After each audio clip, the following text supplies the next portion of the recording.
Welcome back to the Simple Pin podcast. I have a really fun interview for you today with Ellen Yin of Cubicle to CEO. This discussion was all about creative experiences and how to create these amazing experiences in your business so that your business can grow. But it started with us talking about her being Mrs. Oregon America, as well as using Pinterest as a collaborative tool for her recent event. And I attended that event. We're both from Oregon. It was such a cool thing for me to see an event planner use this in their event planning. So we go into why she used it, how it impacted, and some tips that she's going to carry over into her next event. This conversation really evolved into where we're going in 2026, how we can connect with our audience. And I think there are so many takeaways in this episode that will inspire you to think differently in 2026, to think creatively, and to really expand your business in a new and interesting way. Stay for the outro. I normally never do outros on my own, but I had a few follow-up thoughts that I wanted to share with you after you get done listening to the episode. We have a lot of links. We're going to leave them down below in the description. Make sure you check those out. And thank you so much for listening to the Simple Pin podcast. Here is my interview with Ellen Yin. Ellen Yin, welcome to the Simple Pin podcast. Hi, Kate. So excited to join you today. You're my first podcast conversation of this year. So happy 2020. I feel so honored. Happy 2026 as well. And you just passed on a title that you have held for a while, which is Mrs. Oregon. So let's jump into that because I'm super intrigued about all of it, right? I'm sure it's a super long story, but tell me a little bit about this experience with Mrs. Oregon. It's so funny you ask. I feel like this experience came from similar to a lot of things I do in life. It kind of just came from the spur of the moment, impulse decision. I actually got introduced to the world of pageantry, like local pageantry. You know, I grew up watching Miss USA, Miss America on TV, like many of us do, but had no prior personal experience to pageantry until it was 2022. I was invited actually to judge another pageant system. And, now that I've been in the pageant world for a few years, I've learned that a lot of pageant systems, when they invite local judges, they usually like to have an entrepreneur or a business owner's perspective on a panel. And so I was kind of filling in that role. Loved the women I met, kept in touch with some of them after, and then just kind of got, more proximity to that world. And so then in 2023, I believe, on my birthday, it just so happened that the Mrs. Oregon America pageant show was happening. And my best friend and I were like, again, last minute, we were like, let's get tickets tonight and go watch the show. It's here in town. Why not? And so we got to dress up and we went out and it was fun. And as I was watching the women compete on stage, I was like, you know what? This would be such a cool thing to do sometime in my life. I don't know why I felt compelled to do it, but I think part of my approach to life is like, let me collect as many unique memories as possible. And so I always like to put unique experiences on my bucket list. And so this just ended up being one of them. And in 2024, which was the year that I competed, it just so happened that the pageant fell on May 4th, which is 2 days before my birthday, and I was going to turn 30. So it was truly the last, hurrah of my 20s, the last thing I did in my 20s. And I went in, just wanting to really soak in the experience and meet, women from all over the state. And I ended up winning. That was not what I expected because I was the first time contestant, But it was, such an honor. So I won the title of Mrs. Oregon America, and then I got to compete in Vegas later that summer and met women from all over the country. And then, like you said, my full year of service was from May 2024 through May 2025. So I got to crown my successor last spring. Wow. I love that statement that's going to stick with me of creating unique experiences. You jumped into this. You're clearly a quick start. So it's not something you had to think about or fact find for a while, but you're doing this at the same time while you're an entrepreneur and you're growing a business. What did this experience teach you about business, about entrepreneurship?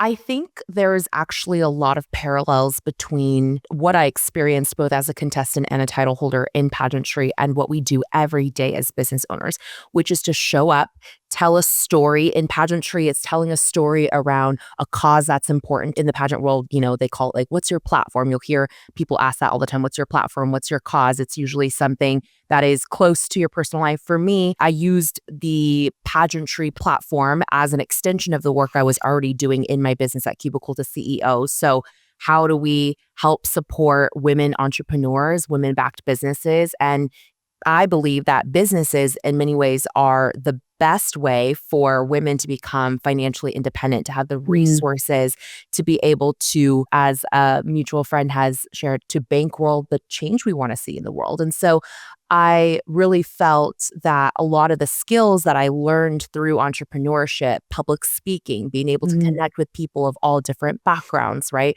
Networking, all of these skills really came into play in the pageant world as well. And if anything, the pageant world added to my skills because, for example, one of the things that came out of me winning Mrs. Oregon is I ended up doing this kind of like mini press tour for different TV and radio stations and, newspapers, things of that nature. But in TV, and one of those TV interviews actually ended up becoming a recurring guest spot at local ABC stations. So that was a huge opportunity that came out of that. But I had to learn how to answer questions in that format in like sound bites in 2 minutes, 30 seconds, whatever it looked like. Because here on a podcast, you and I can talk for, up to an hour. That's pretty normal. It's long form content. That's what I'm used to as a podcast host and guest.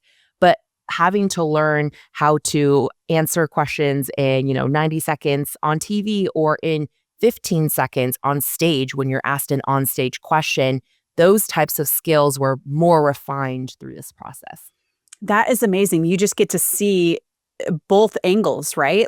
And I got to witness that too. In fact, as you're talking, I'm thinking about your event, Bloom Together, which we'll talk about in a second. But as I was watching you holding the cards up there and asking them questions, I was like, she has this dialed in. I mean, and I would imagine that came from this full year of watching other people interview you being interviewed, and kind of assessing the whole situation and taking it all in. Such a unique experience in and of itself, because then you can pass that on to the people that you lead and you guide and you coach. So actually, let's make that leap to Bloom Together, because you and I were in a community together and someone had recommended that I go to your event. We're both in Oregon, so not a far drive for me. And so I signed up. It was in September. I'm getting the dates right. Okay. You are. Yeah, I was like putting it all together. And also for you to note, you're not only running a business while you're doing Mrs. Oregon America, you are actually also planning for this event. So multiple plates spinning. But one of the things that really caught my eye about this is that you sent out an email close to the event that shared about like all the details. It's a very typical email that you get, where to go, what time.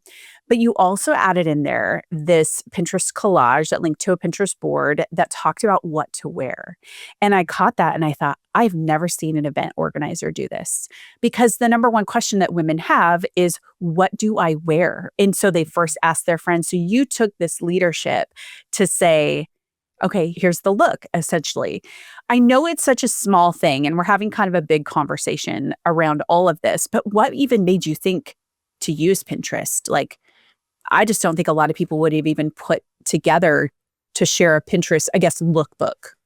It meant so much to me, Kate, when you reached out and shared your sentiment or observation around this with me, because again, it was something small, like a small detail I had included, and I didn't expect it to have a big impact or for anyone like you to really notice that as unique or different. But I think, to your point, I've been to so many events, and I know that's a question that's always on my mind. It's a question on other people's minds. And so I really always want to make sure. I've hosted many smaller events. Bloom Together was by far our largest event we'd ever sold out. We had 200 people come. I was blown away by the response and all the people traveling in from out of state, right? We both live in Oregon, but we had attendees come in from 15 different states and countries, which was wild to me. And so I really wanted to make sure that if people were making the effort, whether locally or from afar, to come to this event, that every other detail was taken care of and that they didn't have to think too hard about how to show up or how to take advantage of this event. So I try to be really, really thorough in my event prep emails. And so that was one piece of why I thought to even include some sort of lookbook, because I had already gotten some private questions and DMs, and I knew that most people were also thinking it, even if they hadn't asked it directly. But as far as using Pinterest as the channel through which to share this, part of it is just ease. Like Pinterest makes it so easy, right, to get exposed to a wide variety of ideas, or in this case, visual looks, and be able to curate them all together in a board. And then for me to share that board was a lot easier than, let's say, compiling a bunch of photos in gallery or on my phone and trying to like share a folder with people. It's just easier for the other person to consume as well. And then, I didn't take it this far this time, but maybe at a future event, I would consider doing this. I think Pinterest is just such a great way to crowdsource ideas and for people to feel like they're co-creating something. And so maybe in a future event, if I created the base, like here's my vision of the lookbook, and then passed it off to people, made it an editable board where other people could also contribute their pins, that would be really fun to see, hey, what are your other attendees, your fellow attendees actually planning to wear? You can get a look at not just what's in my head, but what's in everyone's head. And it kind of makes it feel more like a community effort, which was the entire point of Bloom Together. It was all centered around how community is our competitive advantage in business. And actually, in the thread where you shared that inside the community, people started posting what they were wearing. So actually, before you said it, I was thinking, oh, next time a community board would be so great because then people could see it. Fun note is that you had on your panel Lyric of Workplay Branding. And I connected with Lyric after we did a podcast together. And that was actually one of the things that we talked about was how she leverages Pinterest to collaborate with her clients to be able to create that lookbook so she can understand what's in their heads. And I actually think too, when you do that, especially even as a big group, what you start to see is what your attendees, what their style is, what they are wanting to show up, how they want to show up and represent themselves at your event. And I have to say, one great thing is that everybody who showed up, it was like, it wasn't just you curating the event. They were helping you do it. It was like through that small action of telling them what to wear, it was like, oh, this is perfect. Because people could have shown up in what was hot that day, like really hot. Was really hot. I have a really bad luck, Kate, with choosing. This happens to me. There was one event I remember I did in 2022. It was, thankfully, both events I've done were by the water, but it was a heat wave the day that I hosted it in 22, a different event altogether. But Bloom Together, I picked the date back in April. So in Oregon, it's always a little bit uncertain what the weather is going to look like in September. So anyways, that's the sidebar. But I will say it was so cool to look around. I felt like I was walking in a fashion show, just walking around the grounds. People were dressed to the nines. It was, I was stunned. They were stunning. It was even the handful of men that bought tickets to the event, they also dressed up. Like they fully participated in that theme of like garden party, soiree, whatever. And it was so beautiful just to see the colors and the designs and the fashion come to life. We even had an actual fashion designer there who like wore this gorgeous gown that she had hand designed. I don't know if you bumped her, but she was like, wow. 10 out of 10. Yeah. It was like everywhere you went, you kind of bumped into people. And I think actually what made it even cooler was that you were not only just facilitating an event, and it was your biggest event yet, but I think even in the fashion, even in these experiences, you were pulling people together with like a common denominator so then they could start to tell their story to each other, right? And I didn't think about that until now, but it was like people would ask maybe the fashion designer or what other people were wearing or why'd you choose this, which led to tell me about your business, tell me about where you're going. So I'd love to know more about just the entrepreneurs that you had there, types of businesses, or I guess even what you expected didn't match that. And then we'll kind of go from there and where your next phase of business is going. But I guess, tell me more about the entrepreneur that was there beyond their fashion. Yeah,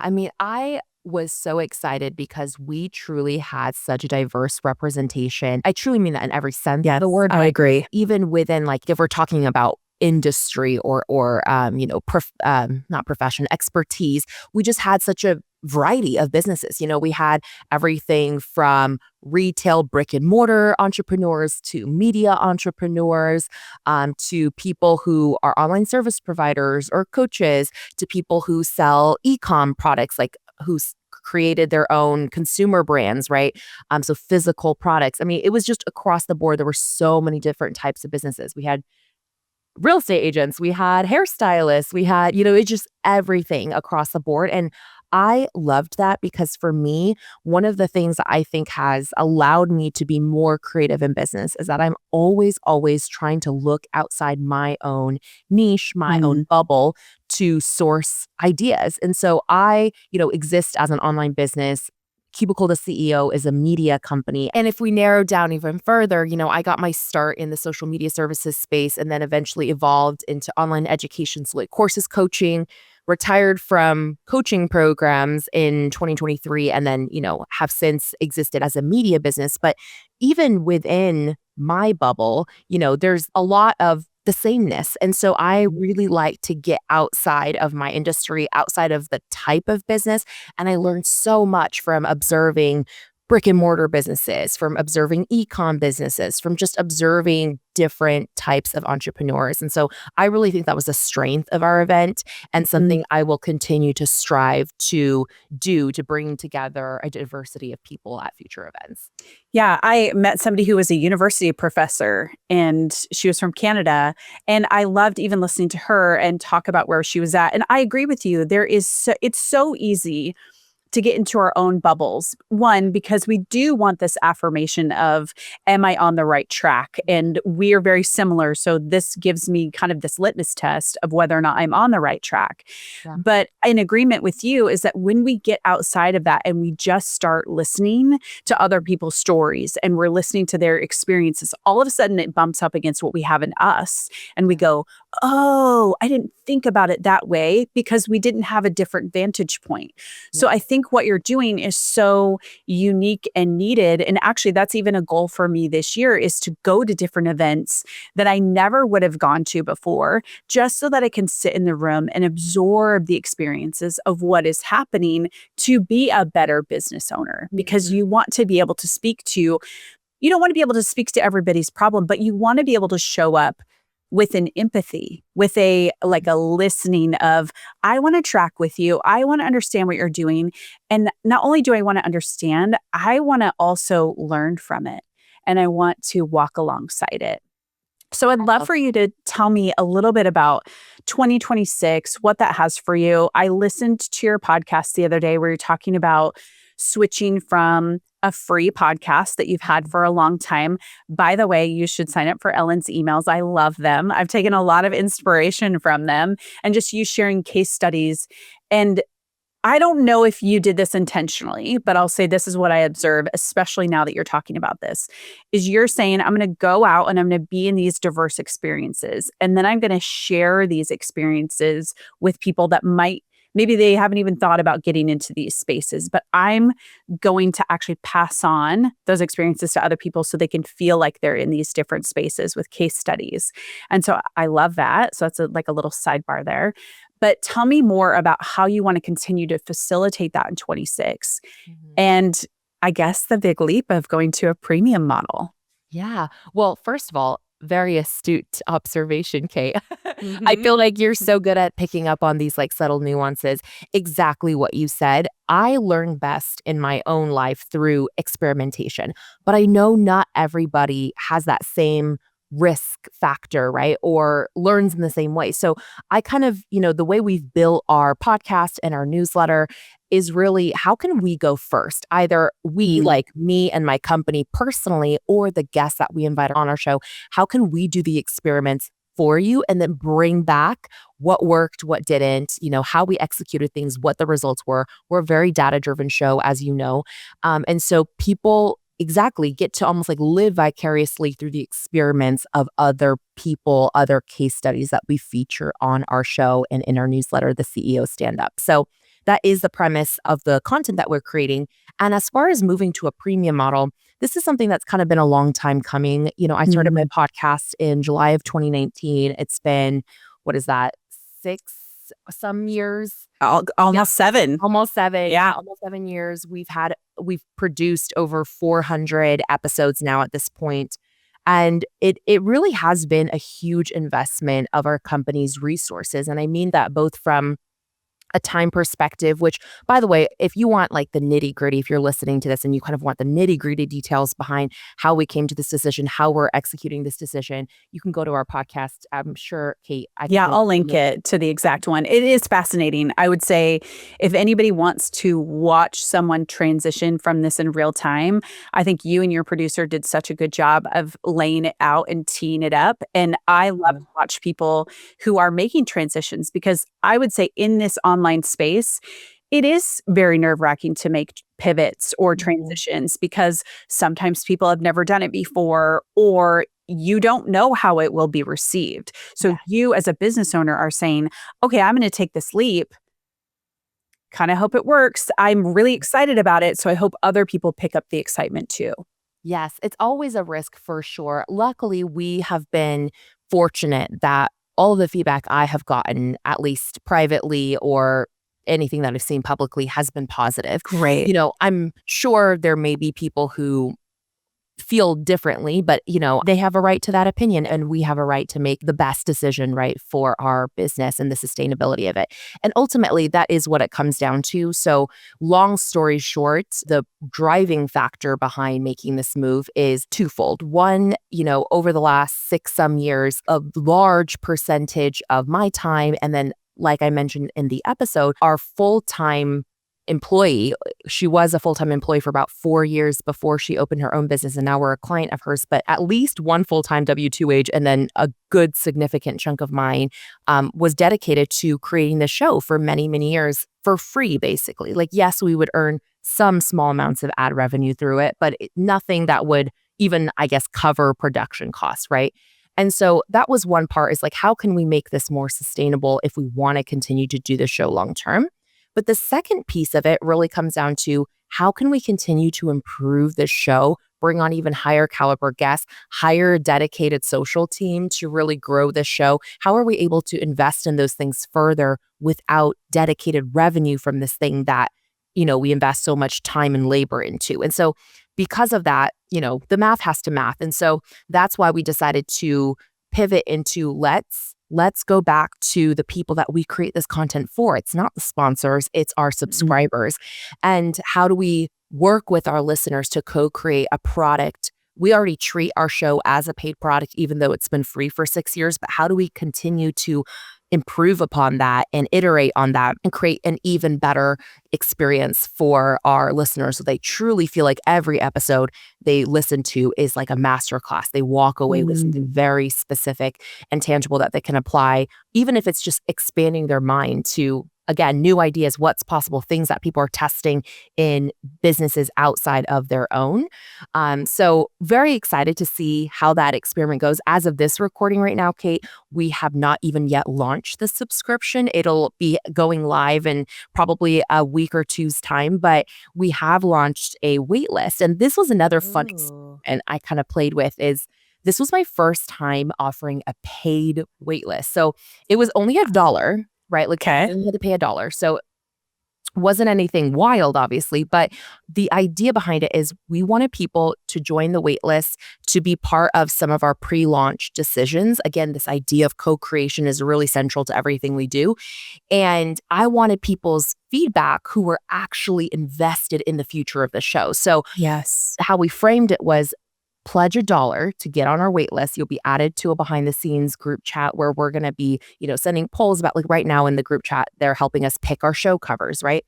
But that $1 will actually be credited toward their first month subscription of the podcast. So it's kind of just like almost like a pre-order, but only paying, $1 a portion of whatever it's going to be. But, it really does act as a way to filter your most loyal, most invested listeners. So I've actually really enjoyed this experiment, and I'm sure I'll have more to share on it, once it's concluded and we launch. the full subscription.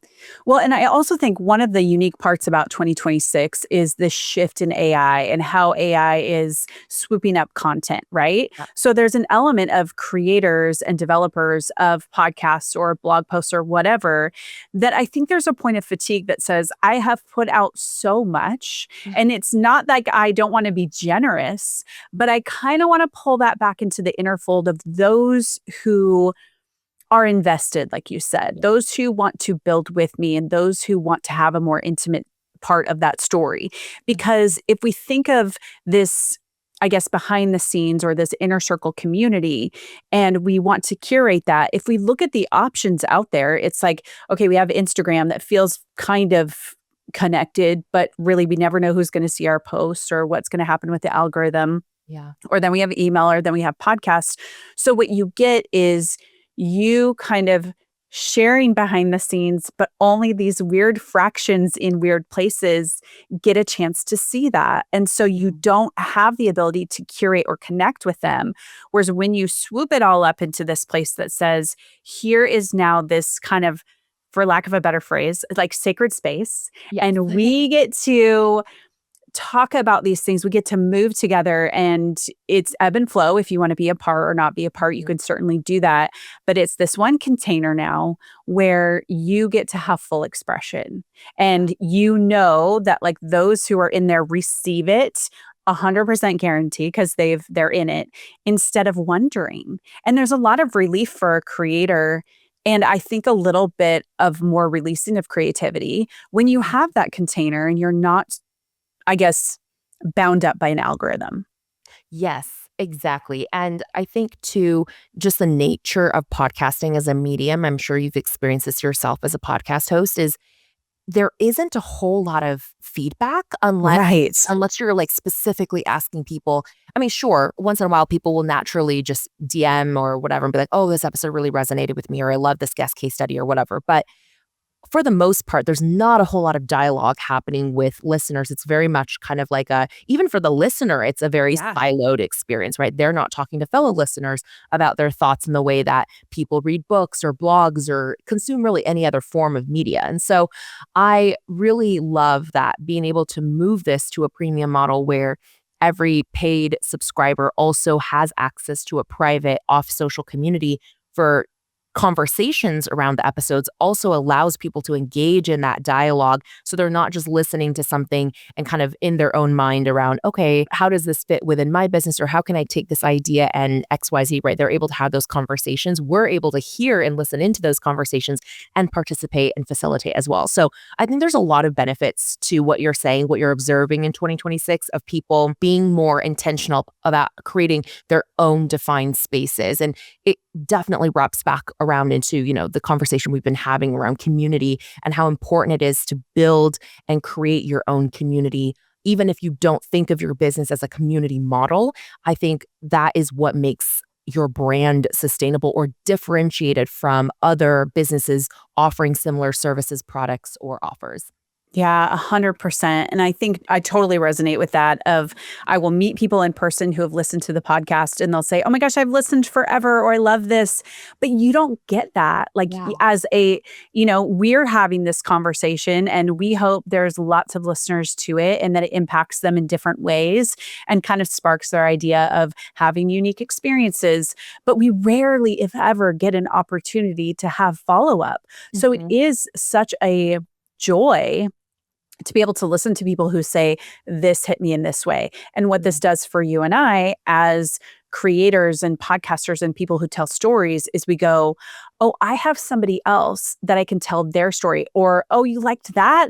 That's awesome. I didn't know if anybody would love that. So now I can create more. And it fuels this kind of creative beast in you that isn't there when you go to Instagram. Yes. 100%. Yes. And again, with like Instagram or social platforms, I mean, I love social. I'm like one of the few people who actually really genuinely enjoy the conversations and things that happen on social for the most part. But it is interesting, even on those platforms, it's a different experience still than having like a private community because there's so many distractions. People show up to social not usually to seek out your specific content, right? It's like they're kind of being fed the content that the algorithm thinks they like, and then they fall down different rabbit holes based on that. But when you kind of create your own, as you said before, like sacred space to invite people into, and you define and control the experience that's presented, then it's a totally different, it's a totally different thing. And so I love that people are really paying attention to that more and thinking through, how can I develop these deeper connections with my people, whether they're clients or casual consumers of the content you're creating. Yeah, we jumped into a new private community this year too. We're using School, it's SPM Insiders. And for me already, I have felt like almost like my voice is back and my connection with my community is back. And we used to have a Facebook group ages ago. I shut it down. It was just too much. Yeah. And it was even going through today and like writing in there, I'm like, oh, this is so free. This is so exciting to connect on a new level. I think that's why I'm excited for you, because I know that element of the inside where you go, now I love social too. But I think there's this element of, I feel caught up by the game, right? And you feel caught up by rules. Whereas when it's your own community, it's like, well, the only rules are really what I set out. Yes. Beyond that, I can have so much fun with this. 100%. Yeah, I love that. And I think that, it's also when you're looking at the long term of things, and this is something that I don't know if I wish I had this perspective earlier, but I definitely have gained this perspective over time, is looking at your business as an asset and how you make it a stronger asset that exists outside of you. And what I mean by that is, I went through actually a formal valuation of my business about 1.5 years, 2 years ago. And that was really eye-opening. Even if I never choose to sell this business someday, it's just interesting to know, how would like an objective third party value your business based on, the systems, the IP, the brand, relationships, whatever it might be that you've created. And I think having your own community is one of those assets where it's like, I own control and distribution of this in a way that creating a community on social, you can't. It doesn't, sure, social presence can value into your business valuation, but it's not the same thing as an owned asset. Right. So I think anytime you can move something into an asset that you own, it's a smart move for your business. So true. I love that you did that. I did that a couple of years ago too. And it surfaced a few things for me that I didn't realize. And it felt weird to do. It almost was like this weird betrayal of like, oh, I'm going to sell this or not. But then I went back and I said, it's just, to your point, another unique experience that allows me to see something from a new vantage point. And I started following somebody else who talks about businesses that are being sold. And I've just learned so much by watching their stories unfold and thinking to myself, why did they sell? How did they get to this point? So actually, I think that's a good close point for us. And I'd love for you to share, as we're talking about listeners to podcasts and things that we would say to them as a creator, e-commerce seller, or somebody listening to this who's a service provider even, what would you pass on to them for 2026? Like maybe a challenge that you would want them to try that really helps them build in unique experiences and get outside their bubble. There's so many great business ideas that have been pulled from life experiences of mine that have nothing to do with business. So I would really challenge anybody listening to either go for a bucket list experience, right? Just like I did with Pageantry, or learn a new skill, or join a community of people who have some sort of shared interest outside of business. Like, for example, like this past summer, I got really into fan fictions. I'm like, I had never known about this world, right? Before I randomly got fed this content on Facebook. And then I was like, oh my gosh, what is this? And I went down a rabbit hole. I've read like so many now. And again, nothing to do with business, but I'm learning even in the way that how these people organize around, sharing content, how they structure things, how this whole behind the scenes industry kind of works. I'm like, oh, wow, that's fascinating. And so getting into different communities, trying new skills, whatever it may be, it keeps you on your toes and it really expands your horizons and your creativity in a way that just sitting and thinking in your business, I think never will produce. And so highly recommend that. The other thing for 2026 is not so much for 2026 specifically, but just something, again, that I've really, really zoomed in on in the last 2 years that I wish I had thought about more just from the get-go when I started my business in 2018. And that is really understanding how am I leveraging my business as a way to actually grow my personal wealth and financial independence? I think so many business owners, and it doesn't matter what type of your business you're running, right? So many business owners are obsessed with chasing whether it's revenue or even bottom line Right. profits, but they have no idea how to translate even their profit into anything meaningful, like any long-standing income source that doesn't rely on them. And if you're not moving money out of your business into your own growing your own personal wealth into investments, income producing investments that are able to generate income without you, then you're really doing yourself a disservice because, especially as a business owner, if you don't have a traditional retirement plan, right? Yeah. Like you need to be thinking about how is it that this thing that I'm creating is actually going to help me sustain my life later on so that you're not stuck working in your business until you're, 100 years old. Yes. Yeah. I think that's something just to kind of think about, like zooming out a little bit from the tunnel vision that we can get around our businesses and really just understanding how it plays. Again, I keep using that word asset, but really Yeah. it needs to be an asset in your life. You need to think about how that is actually impacting and supporting your other life goals. And that's definitely something I'm very passionate about as an investor in many different types of things. I have angel investments. I invest in real estate. I have my business. We're actually in the middle of like a business acquisition deal for a local business that's like brick and mortar. Love that. Yeah, so I'm not gonna, go off on Yeah. a tangent here, but just like expose yourself to new ideas here. Follow people who are creating content around things of this nature so that you can learn how to really leverage your business in a way that serves you long term. Well, and I think that's especially important for somebody who maybe started their business on a whim or fell into it, or it was a hobby, and they now find themselves with this business. I've interviewed lots of accountants too who will say people don't even separate their finances sometimes between God. business and personal. And I'm like, oh my word. So Me like anxiety. I know, me too. So even this idea of expanding into a space to think about assets, just get your wheels turning, just think about where you can either invest in other things or, like you said, personal wealth. And I agree with you actually that a lot of people will chase the top line number is one that people always push, like a gross revenue or kind of this mythical.